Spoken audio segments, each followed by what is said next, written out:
Já já vamos começar a live, hein? Professor Fagner Sandes já estará aqui na nossa live com o assunto direito do trabalho em época de Covid. Vou deixar a câmera aqui uns segundinhos e já eu vou convidar o nosso palestrante.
Fui buscar uma água, conseguem ouvir aí? Buscar uma água porque hoje o assunto vai ser longo com o professor Fagner Sandes a respeito do Covid. Deixa eu ver se ele já está na sala. Já está chegando aí. Dr. Fagner Sandes, mestre em Direito do Trabalho. Professor Fagner Sandes, consegue me ouvir? Te ouço bem, Eduardo. Te ouço, te vejo. Boa tarde a todos. Boa tarde. Primeiro eu queria agradecer ao professor que esteve aqui em Maricá no passado, trazendo valiosas informações a respeito da homologação da execução do contrato de trabalho de forma extrajudicial.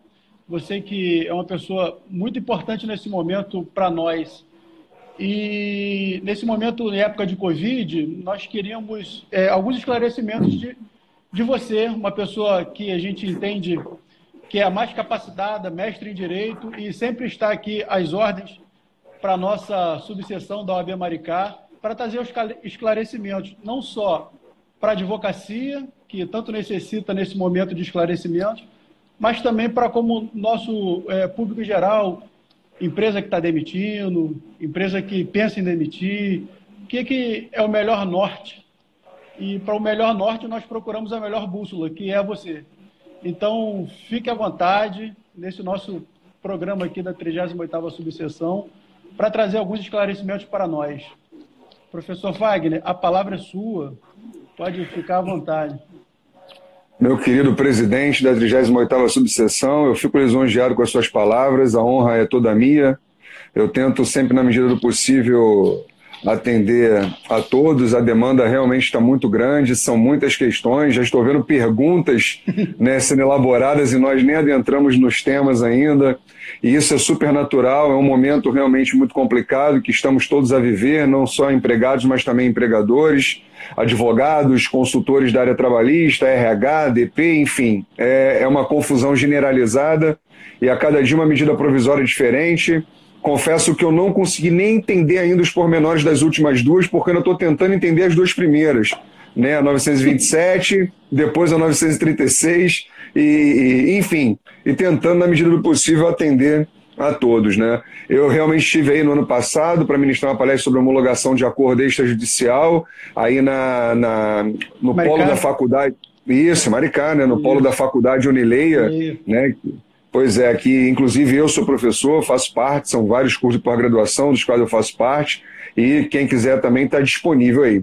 Mas vamos lá, meu amigo, em que eu posso ser útil, né, dentro aí da nossa expectativa de hoje?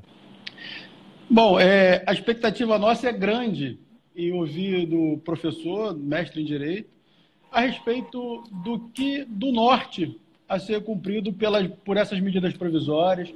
Quais são os melhores caminhos para a advocacia nortear o seu cliente ou para o empresário poder tomar a medida correta nesse momento, sem que haja um problema maior, sem que haja um desequilíbrio maior na balança, embora a gente já saiba que esse desequilíbrio trabalhista já está acontecendo em razão do decreto de calamidade, em razão do fechamento das cidades, em razão do fechamento das portas, onde as empresas têm o trabalho, têm o comércio, e o que eles fazem com esses funcionários, e várias perguntas vão surgir nesse sentido.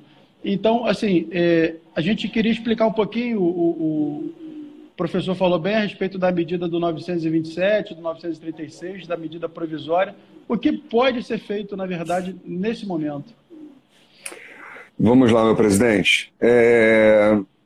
A bem da verdade, a gente tem que entender que os caminhos que o governo tem adotado, né, que o presidente tem adotado com essa medida provisória, claro, né, pautado em toda a sua equipe econômica, trabalhista, enfim, preservar o emprego e, com isso, manter a renda dos trabalhadores e, ao mesmo tempo, preservar a atividade empresarial.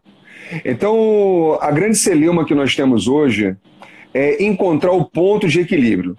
E, para encontrar o ponto de equilíbrio, nós precisamos partir de algumas premissas. E essas premissas, elas são estabelecidas nessas medidas provisórias de forma exemplificativa. O que significa dizer que nem tudo que ali está é aquilo que deve ser utilizado pelos empresários em prol, portanto, da manutenção do emprego, da renda e também da sua atividade empresarial. O que quero com isso dizer? Que existem outras possibilidades ali não previstas naquelas medidas provisórias que podem também ser utilizadas. É claro que hoje nós temos uma grande dificuldade de fazer negociação coletiva.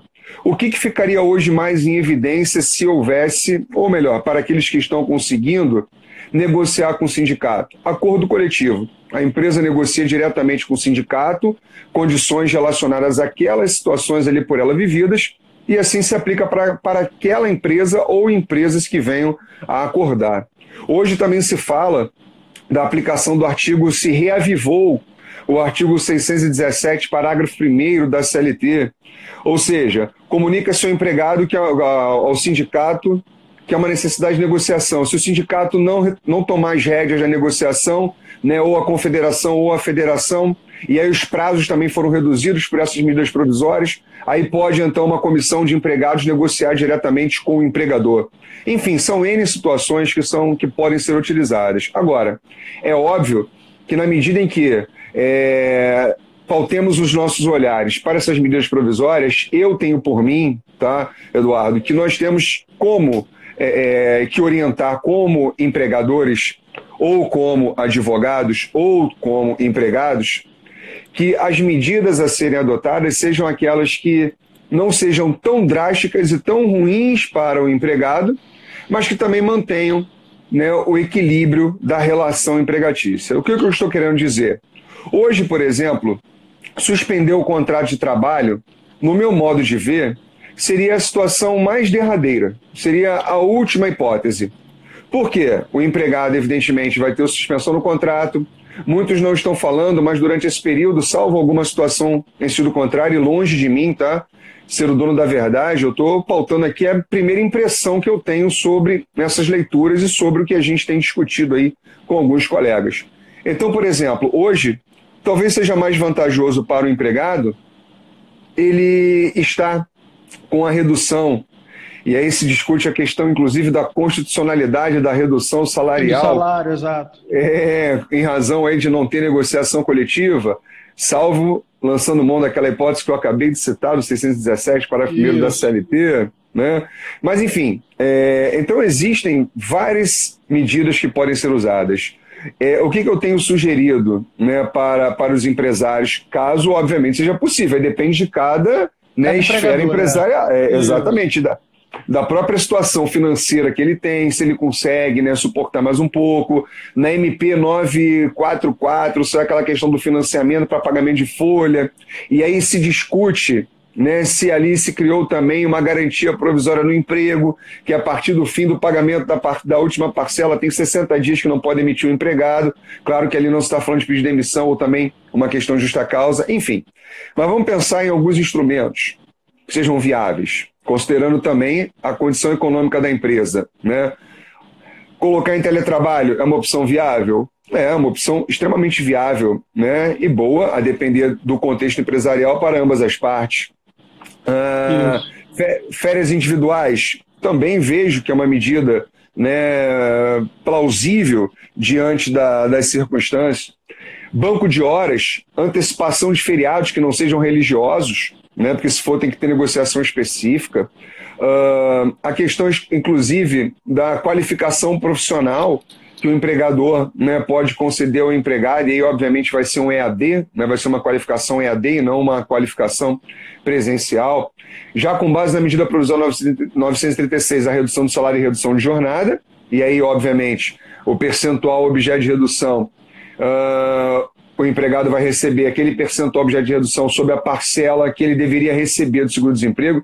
Isso tem que ficar claro, tá, Eduardo? Porque algumas pessoas têm confundido muito esse instituto. Por quê? A medida 936, ela criou um novo benefício. Sim. Não é seguro-desemprego, é um novo benefício, chamado benefício emergencial. Ok? É um benefício específico. E ele é custeado pela União, com recursos da União, do Tesouro Nacional, não tem nada a ver com o FAT. Então ele vai pagar o salário do funcionário durante esse tempo, é isso, basicamente? Então, vamos... O que acontece? No caso da medida provisória 936, o contrato de trabalho pode ser suspenso por até 60 dias. Então, se o empregador resolver suspender, e aí, claro, tem alguns critérios, tá? Por exemplo, as empresas que tenham tido que, no ano passado, o faturamento foi de até 4 milhões e 800 mil, pode suspender o contrato de trabalho e aí o empregado, né, ele vai receber lá com base no que receberia a título de seguro. Depois a gente pode até entrar na hipótese aqui prevista na lei. Agora, para as empresas que recebem mais, aliás, que faturaram mais de 4 milhões e 800, ela só pode suspender o contrato se ela pagar 30% do salário do empregado. Aí os outros 70%, veja, não é o Estado ou a União que vai pagar os 70%. A União vai pagar 70% do valor do seguro-desemprego. O seguro-desemprego vai ser usado como base de cálculo. Não quer dizer que ela vai pagar os outros 70%. E assim vai na redução de 25%, na redução de 50% do salário, né? Nós falamos na primeira hipótese, suspensão. Agora, na redução do salário segue a mesma regra, é um percentual sobre o seguro-desemprego. Não é o pagamento da diferença salarial que o empregado deixou de receber. Né? Muitos questionamentos agora, e eu acho que ninguém melhor que fiz algumas anotações aqui, e a respeito da demissão, muito tem se falado do 617, que foi muito bem pontuado. Então, quer dizer que se a empresa buscar o sindicato e o sindicato não responder, eu posso reunir um grupo de trabalhadores dentro daquela empresa e ali negociar coletivamente dentro daquela empresa o melhor para todo mundo, né? Isso na seria verdade, a viabilidade. Na verdade, assim, o entendimento que se tem é que isso deve partir dos empregados. Os empregados é que Sim, querem negociar, né? claro, Senão acaba se tendo uma subversão em razão até da própria ideia subordinativa que há entre o empregado e o empregador, lógico. né? Mas a ideia seria isso, suprir a ausência do sindicato quando o sindicato está na impossibilidade de negociar. Tá. Exatamente para se legitimar as condições de trabalho que sofrem modificação. Perfeito. Porque na ausência do sindicato a gente tem que ter algum mecanismo para solver isso, né? Não pode ficar, senão a gente não resolve nada. E os dias Ninguém vão resolve. passando. Exatamente. A preocupação minha é porque deve ser preocupação de todo mundo, é que isso tudo é muito novo para nós todos, né? E aí desenterraram lá o 486 da CLT também no fator do príncipe. E eu já vi alguma manifestação do doutor nesse sentido. E algumas pessoas, não sei como que eles têm feito, não sei como, se ainda tem decisão de primeira instância nesse sentido, se eles têm demitido, na modalidade do artigo 486, só para que a pessoa receba o FGTS e receba o seguro-desemprego. Isso uma das outras soluções, seria uma das outras soluções, ou como que ficaria nesse sentido? Eu já vi matéria sua falando a respeito disso e gostaria que você pudesse explanar mais um pouco para todos nós aqui. Bom, meu caro amigo doutor Eduardo, a bem da verdade, eu não vejo, tá, que o que estamos vivendo é hipótese de incidência do artigo 486 da CLT, que fala do factum principis, ou fato do Isso, príncipe, ok? O fato do perfeito. príncipe, como nós sabemos, e aí nós precisamos nos abeberrar lá do direito administrativo. Na semana passada eu até fiz uma live pelo meu Por, i- perfil com, por isso que com eu um provoquei por professor causa disso. de direito administrativo propriamente, mas o que a jurisprudência trabalhista, pelo menos até hoje, tá? Pelo menos até hoje, reconhece como fato do príncipe, e aí considerando o fato da administração lato sensu, um fato voluntário, ilícito da administração, a desapropriação.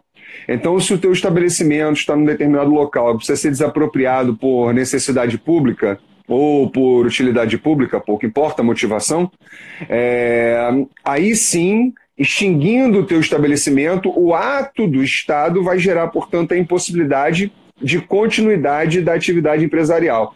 Aí, nesse caso, a paralisação se deu por fato do príncipe. Caso, então, Entendi. haverá, sim, a indenização por parte, ou melhor, o dever do Estado indenizar aqueles empregados que ficam prejudicados em razão de não haver mais a continuidade da sua relação de emprego. Por que esse cenário? Por que eu apresento esse cenário? Vamos imaginar em tempo de normalidade. Tá? Será que o governo do Estado do Rio de Janeiro, ou as prefeituras, ou os prefeitos, estariam expedindo os seus decretos determinando o fechamento dos estabelecimentos empresariais se não estivesse ocorrendo essa situação mundial do coronavírus? Não, a E resposta eu, não. eu tenho certeza absoluta de que não. Até porque o fechamento das atividades empresariais gera prejuízo de receita para o Estado e para o município. Geram prejuízos incomensuráveis no primeiro momento. Então, a minha visão é que não há fato do príncipe, mas é óbvio que eu respeito posições em sentido contrário, muito embora eu não consiga enxergar o enquadramento dessa circunstância no fato do príncipe. Ou seja, se hoje o empregador quiser demitir o empregado e alegar depois fato do príncipe, ele vai ter que discutir isso em juízo. Porque Lógico. é a Justiça do Trabalho que vai ou não, né, reconhecer essa situação. E se a Justiça do Trabalho reconhecer, aí tem a discussão até da competência da Justiça do Trabalho, que é Exatamente. uma outra circunstância. Então, quer dizer, não é simples assim. E se me permite um parênteses, há uma confusão entre fato do príncipe e demissão por força maior, que está lá no artigo 502 da CLT. Tá? O que acontece? O fato do príncipe, como eu disse, é um ato voluntário da administração. Ela está fazendo aquilo conscientemente, que é o caso da desapropriação. Agora, a força maior, a paralisação das atividades que estão ocorrendo em razão da força maior, reconhecida, inclusive, por lei federal, a Lei 13.979, depois pelo decreto, e o que é retratado inclusive por essas medidas provisórias, poderia dar ensejo à extinção do contrato de trabalho por força maior? Aí é uma outra análise. E há quem entenda, sendo bem positivista, que não. Eduardo, eu sou muito minoritário nesse aspecto. Eu vejo mais 2 ou 3 colegas defendendo a possibilidade. Mas veja, eu vou ser muito claro no que eu vou falar para que depois não tenha nenhum tipo de arranhão na comunicação. Eu não estou dizendo que as empresas hoje podem demitir os seus empregados alegando força maior. Vejam, nós temos 2 medidas provisórias, 3 na verdade, considerando a 944, que foram editadas para que os empregos sejam mantidos. Então nós temos que buscar, em todas as hipóteses, manter os empregos. Manter o equilíbrio, né? Então, a extinção do contrato de trabalho, ela tem que ser uma última medida. É claro que ninguém vai tirar do empregador o seu direito potestativo de demitir o empregado. Lógico. Mas se ele assim quiser proceder, que ele arque com as consequências da sua deliberação, pague todas as verbas decisórias e não venha invocar, né, força maior. Agora, o que eu estou tentando deixar claro, e vou deixar, Eduardo, é o seguinte: hoje é possível a demissão de um empregado por força maior? É possível, desde que essa crise instaurada pelo coronavírus tenha, de fato, influído diretamente na extinção da empresa. E aí, consequentemente, na extinção dos contratos de trabalho. Fora isso, por isso que eu digo que eu sou até bem minoritário, porque o artigo 15.2 ele é muito claro nesse sentido, que tem que haver extinção da empresa ou dos estabelecimentos, ou de alguns dos estabelecimentos, para que gere, portanto, a extinção por força maior. Mas veja, eu não penso dessa maneira, não dá para ser muito legalista numa situação dessa que nós estamos vivendo. Porque pode ser que a empresa ela vá se manter, porém, um setor da empresa vai ser extinto. Entendi. Porque não tem como manter. E essa extinção do setor da empresa está se dando o quê? Exatamente em razão da crise instaurada em decorrência do coronavírus, que é motivo de força maior. Então, veja, ainda que não tenha sido extinta a empresa ou o estabelecimento, eu tenho uma força maior que justifica a extinção de um setor. Então, eu poderia demitir aqueles empregados de um setor por força maior, fazendo uma interpretação um pouco mais elástica, lembrando que o artigo 15.2 é de 1943? Vejo que sim. Até porque ele vai se coadunar a tudo que nós estamos falando dentro das medidas provisórias, preservação do emprego e da renda. Agora, se não puderem, em hipótese nenhuma, preservar aqueles empregos, vamos pensar naquele setor da empresa. A empresa não tem como dar férias coletivas, não tem como dar férias individuais. É claro que depois, se ela alegar força maior, qualquer abuso vai ser judicializado. E aí nós vamos discutir judicialmente se houve realmente uma hipótese justificada para ela demitir por força maior. Por isso que eu estou dizendo, é uma situação excepcional, tem que ter vista casuisticamente. Não dá para generalizar. Isso que vai causar hoje no todo o Brasil o seguinte, porque muitas empresas hoje, ela não tem nem fluxo de caixa. E assim, o pequeno empresário, o microempresário, o profissional que tem 5, 6 funcionários, profissional liberal, é essa pergunta que ele vai fazer. Eu preciso fechar as portas, o que eu vou fazer da minha vida? Porque tem gente que não tem nem dinheiro para fluxo de caixa e agora tem que arcar com várias, faz parte, lógico, do negócio, o risco. O que ele vai fazer com esses funcionários? Porque tem empresa que está vivendo hoje pagando o mês passado. E creio que no cenário nacional não seja diferente. Então, assim, para esse empresariado que está todo endividado, que está com problemas e não sabe o que vai fazer, é que a gente, eu penso aqui em menor raio, ver como que a gente pode fazer. E não tem outra solução que não seja através dessa MP, né? Porque tenta enquadrar, tenta equilibrar e vai tentando levar da forma que for possível.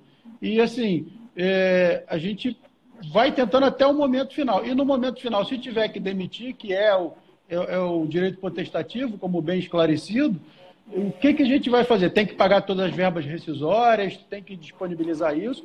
Lembrando que é um fato novo, ninguém nunca viu isso, eu pelo menos na minha carreira jurídica, que são alguns anos, passam quase 17 anos, eu nunca vi isso, mas o que está tudo muito novo, isso vai ter jurisprudência, decisão de caso a caso, de tribunal para tribunal, muito bem dito pelo nobre doutor. Vai ter que analisar caso a caso. Essa é que é a pergunta. Não tem como jogar uma rede e falar, olha, está todo mundo amparado, está todo mundo aqui debaixo desse guarda-chuva. Eu acho que o governo estadual, municipal ou federal também está procurando um caminho para poder ajudar. A exemplo aqui no município de Maricá, estão fazendo, está tendo um projeto para poder ajudar o empresariado local, visando o município, basicamente igual à legislação federal, auxiliar a empresa. Isso ainda está em projeto, ainda vai tramitar ainda e possivelmente vai sair a legislação. Mas a preocupação é do empresário, o que eu vou fazer hoje? Assim, não existe, vou fazer uma pergunta como se leigo fosse, uma forma de eu demitir hoje e sem ter que pagar as verbas trabalhistas todas a ele. Basicamente, essa pergunta que deve estar preocupando todo empresariado ou toda advocacia nesse sentido.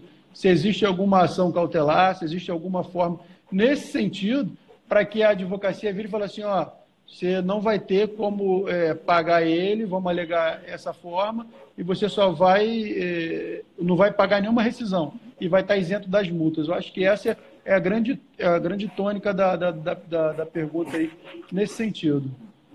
Meu caro colega, existe inclusive uma certa confusão, ainda que se alegue força maior, ou para aqueles que defendem o fato do príncipe, isso não quer dizer que a empresa se exime de qualquer responsabilidade no pagamento do que é devido. O que se vai se discutir, por exemplo, em força maior é a redução pela metade das verbas indenizatórias. E no caso de força maior, a responsabilidade passaria a ser do ente público, né, que, por aquele caminho, seguiu isso aí pela interpretação do fato do príncipe. Ok? Então isso não quer dizer que o empregador ele tem um cheque em branco, ele tem ali uma cláusula de alforria, não é isso? Não, ele pode até demitir, mas ele tem que sopesar dentre os instrumentos possíveis o que é menos pior para ele, menos arriscado, porque ainda que hoje em dia nós não podemos levar em consideração que não existem oportunistas. A verdade seja dita. Muito bem pontuado. Oportunistas estão aí, querem lançar mão desse momento, querem aproveitar a oportunidade para demitir seus empregados. Essa é uma provocação para você. Por isso que eu disse logo no começo da minha fala, os abusos eles vão ser levados ao judiciário. Vai haver, eu tenho chamado de pandemia jurisdicional. Isso. Eu tenho certeza absoluta que findo esse momento, que vai passar em breve, toda essa circunstância nefasta pela qual estamos passando, vai chegar um momento futuro em que muitas ações vão ser levadas ao Poder Judiciário. O Judiciário Trabalhista já está preocupado com isso. Há reuniões frequentes de desembargadores, ministros, juízes, já preocupados com exatamente a avalanche de ações que vão vir daqui para frente. Daqui não, né? Mas daqui a um pouco, passado aí alguns meses. Então, qual é a nossa preocupação? É o que eu tenho dito para os meus clientes, sabe? Doutor Eduardo, quando me procuram. Eu quero demitir por força maior. Querido, risco seu. Não coloco o meu nome nisso, ok? O Fagner me orientou, não, o Fagner não orientou. O Fagner vê um escalão de oportunidades de manutenção de emprego considerando as duas medidas provisórias, a 927 e a 936. Vamos tentar, vamos ver dentro da saúde financeira hoje da empresa o que é possível. Se não houver, hoje nós temos a medida provisória dando crédito para que exatamente o emprego seja mantido. O governo está fazendo a parte dele. Claro, pode fazer um pouco mais? Pode, mas essas questões elas são paulatinamente pensadas em 24 horas. Nós precisamos dos acontecimentos e aí sim regrar aquela situação, para aí sim desafogar tanto os empregados quanto os empregadores na manutenção do emprego e também na preservação da atividade. Então, qual é a minha preocupação hoje? Nós temos vários instrumentos, sim. Eu tenho dito o seguinte, vamos usar aqueles que são menos gravosos para os empregados. Os menos gravosos e também que mantém a sua empresa. Conseguimos o ponto de equilíbrio? Conseguimos, então é ele que vamos lançar. Não tenho, Fagner, nenhum caminho a seguir. Nenhum desses instrumentos aqui previstos, ainda com a linha de crédito concedida pelo governo, eu não consigo manter a minha atividade empresarial. Infelizmente. Então vamos extinguir a sua atividade empresarial e a demissão vai ser por força maior. Aí sim, ela é legitimada. Ou naquela hipótese de extinção de setores, né, como eu expliquei. Mas aí tem que estar devidamente justificado e comprovada a impossibilidade de manutenção.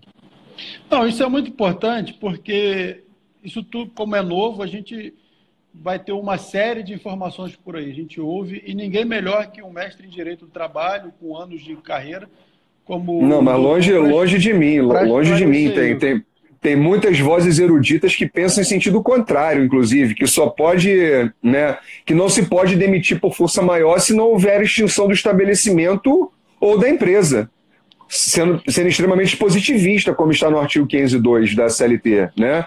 Mas a situação do momento exige relativização. Ora, estão relativizando o princípio constitucional princípio constitucional Reduzindo o trabalho. da irredutibilidade salarial. Por que não pode relativizar o artigo 502, que é uma norma infraconstitucional? E está pautado, inclusive, na livre iniciativa, na dignidade da pessoa humana, e inclusive na própria preservação da atividade empresarial. Por que não? Então, relativizar só para empregado também não dá. A gente também tem que relativizar algumas situações para o empregador, para ter um ponto de equilíbrio, né? É justamente Claro isso que que essas MPs querem, né? Volto a dizer, tudo devidamente justificado, comprovado e pautado na lisura. Oportunistas, o rigor da lei, a dureza da lei para eles, sem dúvida alguma. Isso no Brasil, com certeza, vai ter muito empresário oportunista se valendo agora de liberar ou mandar embora aquele funcionário de 20 anos, que ele nunca recolheu o FGTS, ou que ele nunca fez um recolhimento. Então, assim, a gente não está falando desse empresário. Não. A gente está Estamos falando dos bons empregadores, realmente, que não conseguem se manter.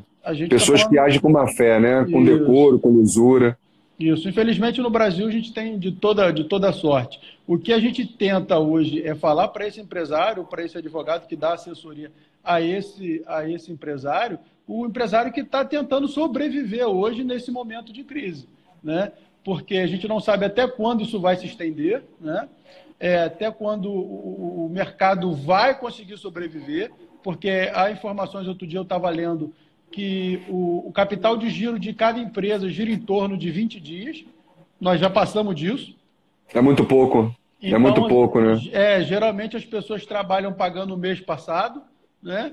Então, imagina sem dinheiro. Agora, eu acho prudente, e me afino no seu, vou convergir para o seu raciocínio, que a gente tem esse espectro da medida provisória para a gente poder ir gastando, né? Como dizem, vamos queimando esses cartuchos, vamos passando essas etapas nesse sentido, para que a gente ache o ponto de equilíbrio, né? Para que a gente possa dizer, olha, eu vou pagar 30% do seu salário, o governo vai pagar o restante, conforme bem dito, do seguro, se fosse desemprego, né? Ele vai incluir o restante. Há financiamento para isso, e assim, o governo tem feito a parte dele, tem tentado fazer. Não, lógico, na mesma velocidade que o comerciante, que o empregador precisa e que o empregado precisa. Mas como é tudo muito novo, a gente tem que ver. Um dia sai uma medida provisória, no outro dia sai outra, e a gente vai vendo o que é melhor para o povo, para o trabalhador e para a empresa. Porque ninguém quer demitir. O sonho do empregado, o sonho do empresário é, na verdade, ter 200, 300, 400, 1.000 funcionários, né? Ele não quer demitir, porque quanto mais funcionário tiver, mais a empresa dele está faturando. E eu penso que estamos todos juntos nessa crise. E quando todo mundo cai, quando se levanta, todo mundo se levanta também. Então, assim, só para esclarecer, está pautado dentro do 927, do 936, das medidas provisórias, que a gente deve ir gastando aquelas situações. Lógico, se ele quiser demitir, porque ele não tem condição, ele vai ter que segurar ou ser responsável pelo pagamento das verbas devidas ao funcionário. Basicamente é isso. E a gente tem recebido várias perguntas, eu acredito que o doutor também tenha recebido várias perguntas nesse sentido, e acho que a gente conseguiu já responder, né? Porque como é que eu vou mandar embora meu funcionário? Estou sem faturamento. A extinção de um setor, qual setor? O teletrabalho se aplica? Se aplica, mas a todos? Quais, por exemplo? Até vi quais são do teletrabalho. Como tem atividades que não tem como você migrar né, do presencial para o teletrabalho. Isso. Então isso tudo tem que ser ponderado casuisticamente de acordo com a própria natureza da atividade que é desempenhada pelo empresário, né? Por isso que eu disse logo no início, nós não podemos generalizar. Cada instrumento pode ser aplicado diante de circunstâncias, né, que são concretamente apresentadas. Então, para um cliente eu dou uma orientação, para outro do outro, mas isso também leva em consideração a saúde financeira dele, a possibilidade de financiamento. Existem N situações. É claro, e isso eu deixo sempre muito evidenciado, tá, meu querido presidente, doutor Eduardo? Os empresários, eles querem manter os empregos e os empregados, eles também querem ter a manutenção de seus empregos. A gente não tem dúvida com relação a isso. O ponto central é qual é o equilíbrio disso. O que é necessário fazer para que haja essa manutenção do emprego e que não põe em risco a atividade empresarial. Por exemplo, a medida provisória, ela trouxe que, havendo a possibilidade, né, se for um instrumento que vai ser lançado pelo empresário, de redução salarial, e a redução salarial com a redução de jornada pode ser até 90 dias, ok? Até 90 dias. Então vamos imaginar que o empresário optou por isso, redução de 25%, ok? E aí, por 90 dias. Fim desse período, o empregado vai retomar a atividade e ele está garantido no emprego por 90 dias subsequentes. A medida provisória 936 trouxe isso. E se ele for dispensado antes, se não for por justa causa ou se não houver pedido de demissão, a empresa vai ter que pagar uma indenização. Agora, já se discute, sempre vai ser devida essa indenização?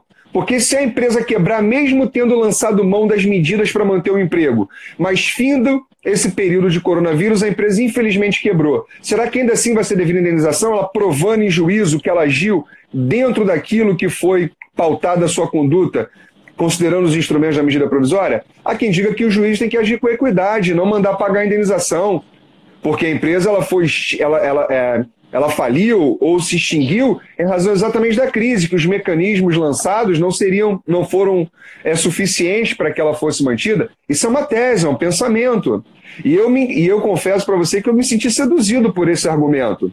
Porque realmente, se a empresa ela foi extinta e ela fez de tudo para manter o emprego e a atividade empresarial e comprova nos autos tudo isso, mandar pagar uma indenização, eu acho que não seria justo, né? É legal, está na lei. Está na medida provisória, perdão.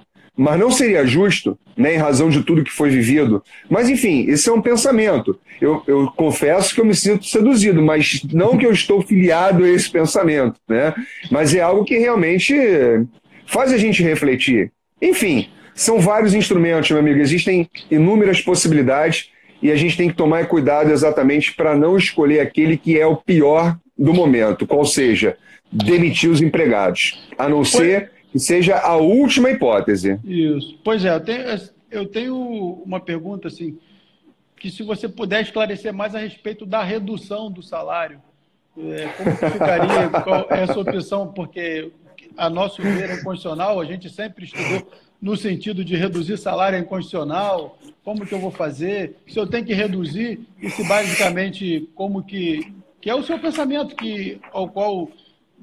a gente vive num país que todo mundo tem liberdade de expressão, e a pergunta que fica é: a redução do salário, automaticamente eu também tenho que diminuir a quantidade de trabalho do empregado, do colaborador? Como que fica isso? A medida provisória... Tabela, 25%, 30%, 40%, 50%, 100%? Vai ter sempre alguém perguntando isso. Vamos lá. A medida provisória, eu vou dar os artigos, quem quiser depois ler com mais calma. Artigo 6º da medida provisória. Tá? Artigo 6º. Artigo 6º, artigo 7º, inciso 3. Artigo 7º, inciso 3. Tá? Na verdade, o artigo 7º, inciso 3, ele vai falar do percentual, né? 25%, 50% e 70%. Tá? Tem uma escala, então, né? 25. Artigo. Tem mais um artigo para vocês lerem depois com calma. O 12. Artigo 11, na verdade, e também o artigo 12. Tá? Então são esses 4 artigos. Resumindo, para reduzir salário, vai reduzir o salário e reduzir proporcionalmente a jornada. Só que tem uma regrinha que é um pouquinho diferenciada, que é a do artigo 12. O que acontece? A medida provisória estabeleceu 25%, 50% e 70%. Qualquer outro percentual diferente desse tem que ser mediante negociação coletiva. Ok? Então, ó, 25%, 50% e 70%, reduz salário, reduz proporcionalmente a jornada. Tem que manter o salário mínimo hora, né? Tem que ser, o salário hora do trabalhador tem que ser mantido, e se for o salário mínimo hora. A diferença do percentual, quem vai pagar, na verdade, é a União, não por recursos do FAT, como eu já disse, recursos próprios da União, e de acordo com o percentual reduzido. Reduziu 25%, então o empregado vai receber 25% do benefício sobre o salário, sobre o seguro-desemprego que ele receberia. Se for 50%, 50% do seguro-desemprego que ele receberia, e assim sucessivamente. Agora, mediante negociação coletiva, podem ter outras formas, tá, de percentuais, outras escalas de percentual de redução. Agora, o artigo mais interessante desses todos é o artigo 12, porque o restante, você fazendo a leitura, dá para entender de uma forma muito tranquila. Agora, o artigo 12 é que é mais interessante. Sabe por quê? Ele diz assim, meu querido presidente: as medidas de que trata o artigo 3º serão implementadas por meio de acordo individual ou de negociação coletiva aos empregados. Ou seja, eu posso ter redução de salário e redução de jornada e suspensão de contrato mediante acordo individual ou negociação coletiva. Correto? Literalidade do artigo 12. Aí ele traz dois incisos. Inciso primeiro: empregados com salário igual ou inferior a 3 vezes o salário mínimo, que é R$ 3.135. E 2, portadores de diploma de nível superior ou que percebam salário mensal igual ou superior a 2 vezes o limite máximo dos benefícios do regime geral de previdência, que hoje é R$ 12.202,12. Então vamos entender. Empregados que recebam até 3 salários mínimos ou mais de 2 vezes o teto previdenciário e tenham um nível superior, podem negociar diretamente com o empregador a suspensão do contrato ou a redução salarial e proporcionalmente a redução de jornada, ou mediante negociação coletiva. Tudo bem? Agora, e quem não está nessa faixa? E quem não está nessa faixa?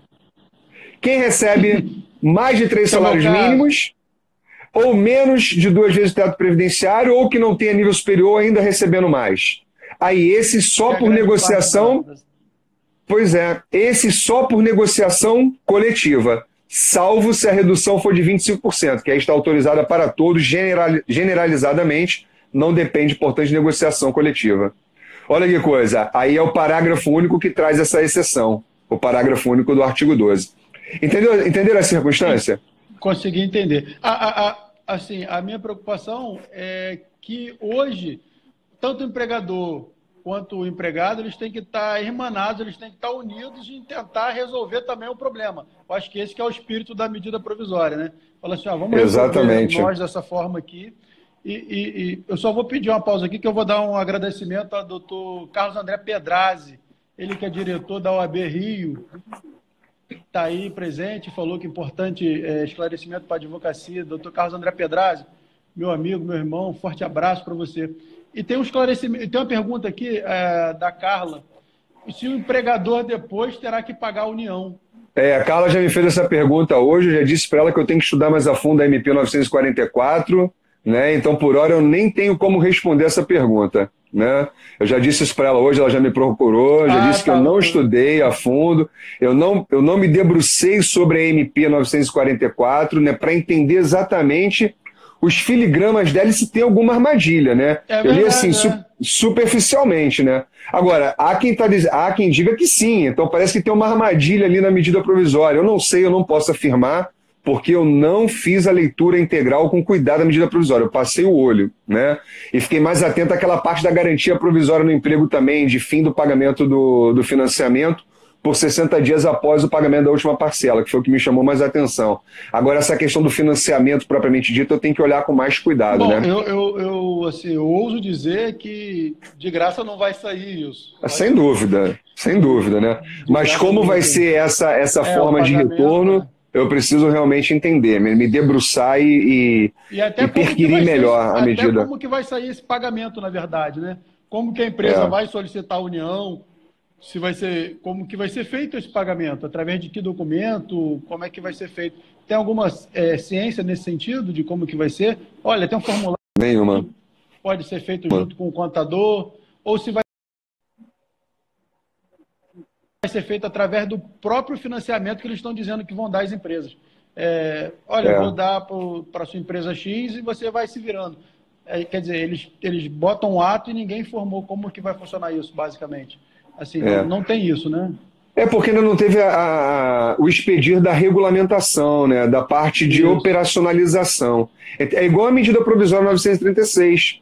Nós temos ela, mas, por exemplo, o empregador tem que comunicar a suspensão do contrato, por exemplo, no prazo de 10 dias. Só que ainda não se baixou o ato pelo qual essa operacionalização vai ocorrer. E o então, quer dizer, nós temos já está em casa, já está parado. Exatamente. E o empregador está lá doido com o que ele vai fazer, né?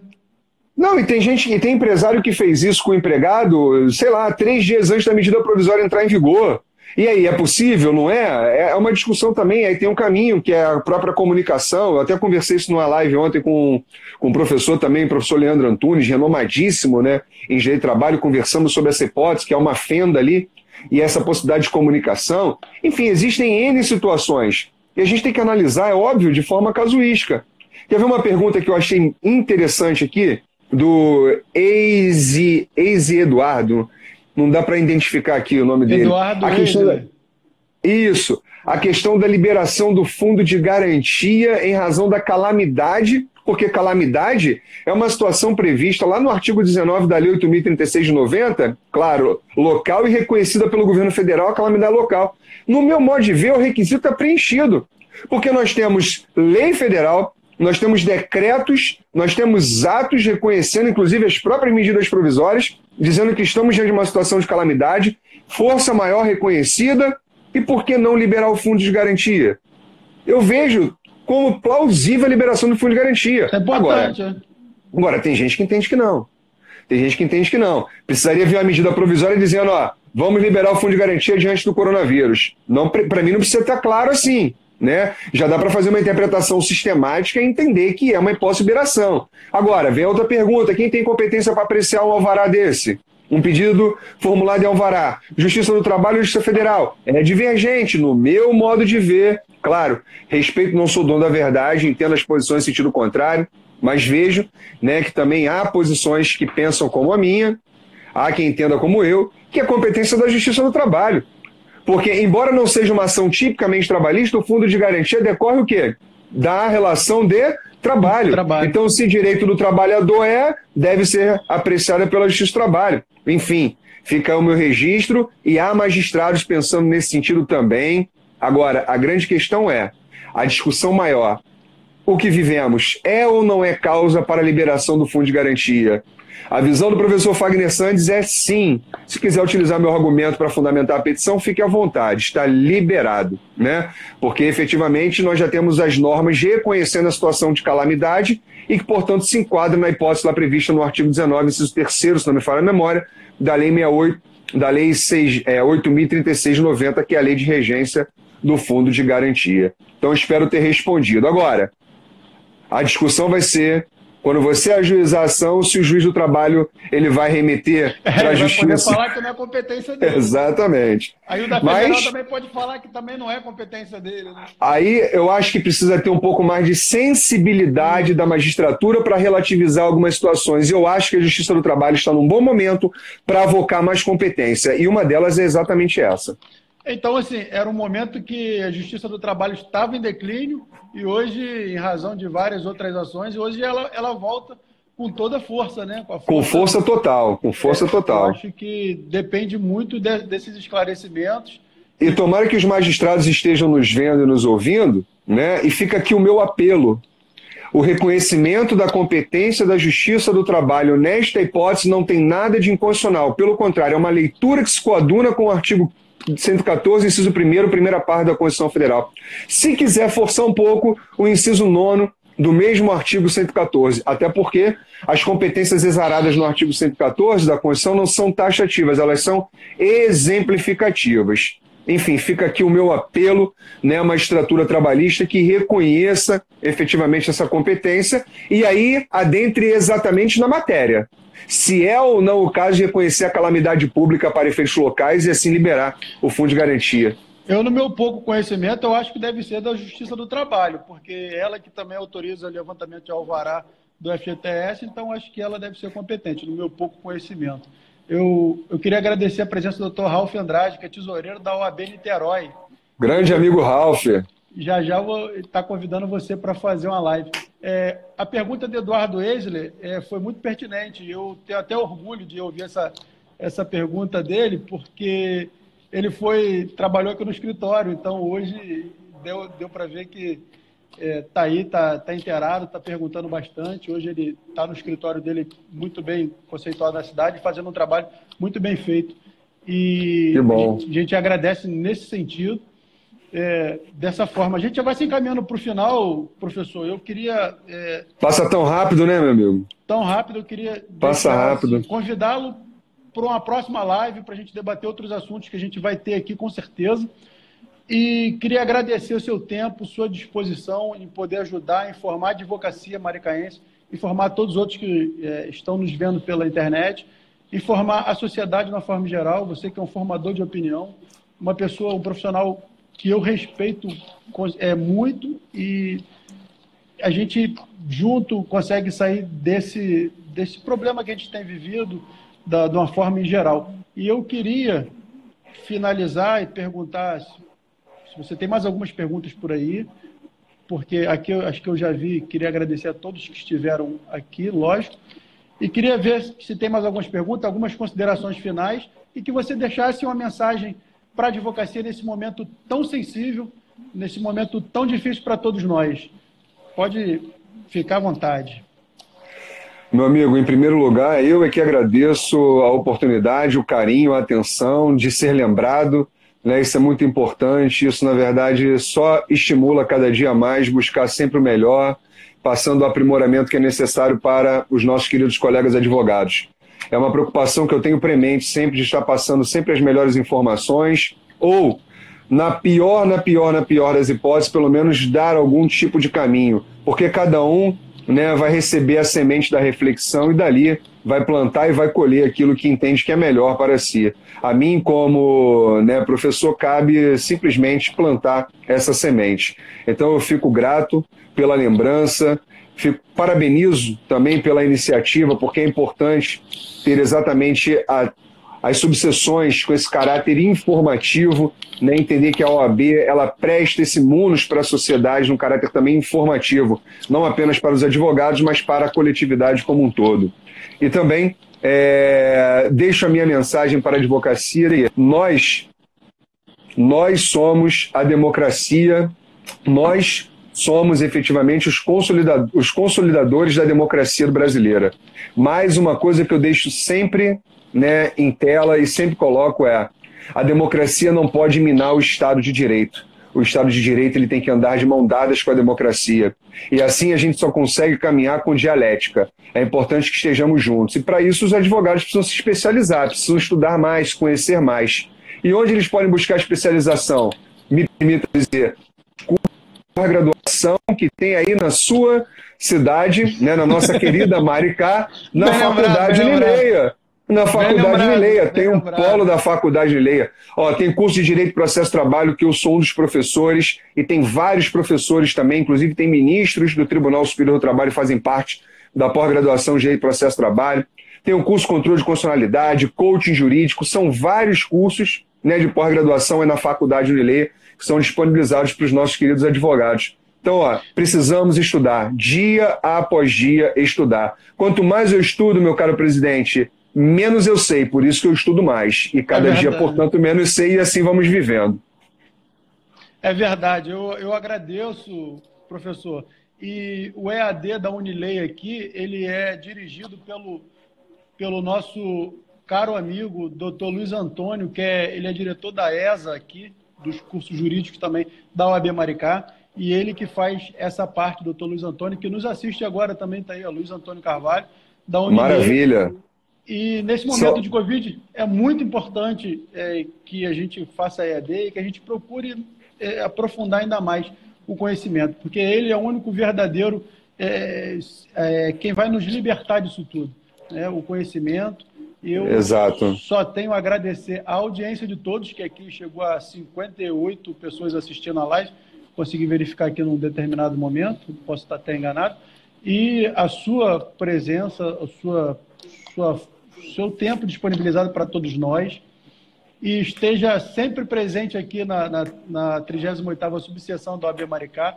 Nós vamos, passado essa pandemia, trazê-lo a Maricá novamente. Tenho muito orgulho que você possa comparecer na nossa cidade novamente. E venha ministrar outros cursos aqui. Fique à vontade, a casa está aberta, as portas estão abertas, e esteja sempre presente conosco nessa caminhada jurídica que é muito importante para todos nós. Eu só tenho a agradecer a sua presença. Mais uma vez, registro meus agradecimentos e estendo a todos os membros, conselheiros e diretores da subseção. E não esqueçam nunca, meus caros colegas, a advocacia ela é também função essencial à jurisdição do Estado. E como dizia nosso querido Sobral Pinto, a advocacia não é uma profissão de covardes. Um forte abraço, obrigado aí pela atenção dispensada. Até a próxima, meu querido presidente. Obrigado, professor. Fique com Deus. Forte abraço.